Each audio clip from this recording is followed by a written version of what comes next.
All right, guys, grab your tale of Despero. We are moving on with chapter 8, To the Rats. The Mouse Council, 13 honored mice and one most very honored head mouse, heeded the call of Leicester's drum and gathered in a small secret hole off King Philip's throne room. The 14 mice sat around a piece of wood balanced on spools of thread and listened in horror while Despero's father related the story of what Furlough had seen. "At the foot of the king," said Leicester. "Her finger right on top of his head," said Leicester. He was looking up at her, and it was not in fear. The Mouse Council members listened with their mouths open.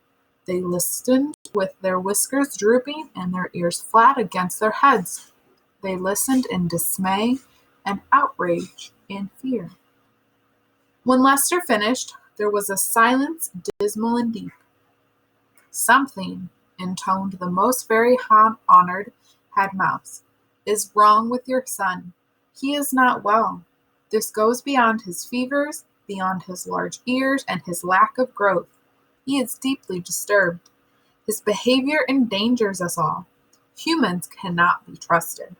We know this to be an indisputable fact. A mouse who consorts with humans, a mouse who would sit right at the foot of a man, a mouse who would allow a human to touch him," and here the entire Mouse Council indulged in a collective shiver of disgust, "cannot be trusted. That is the way of the world, our world.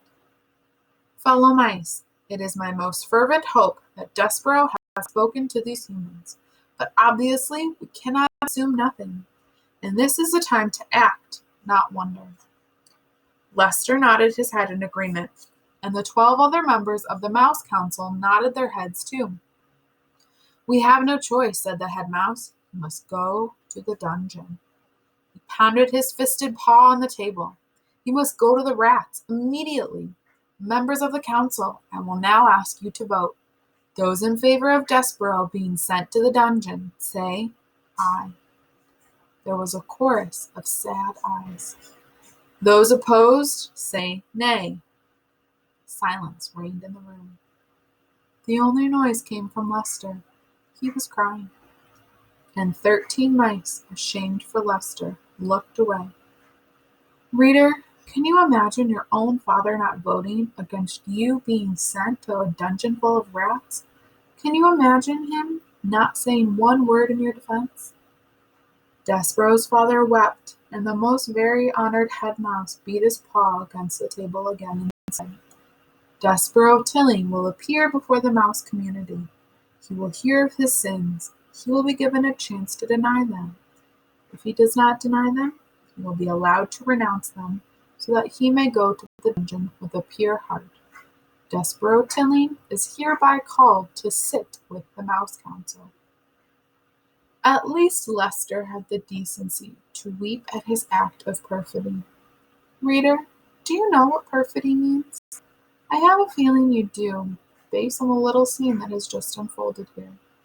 But you should look up the word in the dictionary, just to be sure. So you do have a new set of vocab words for the next 5 chapters. Perfidy is one of them. So make sure you look up those words on one of the dictionary websites I have provided, or maybe you have a dictionary of your own. And we will continue with Despero's journey tomorrow.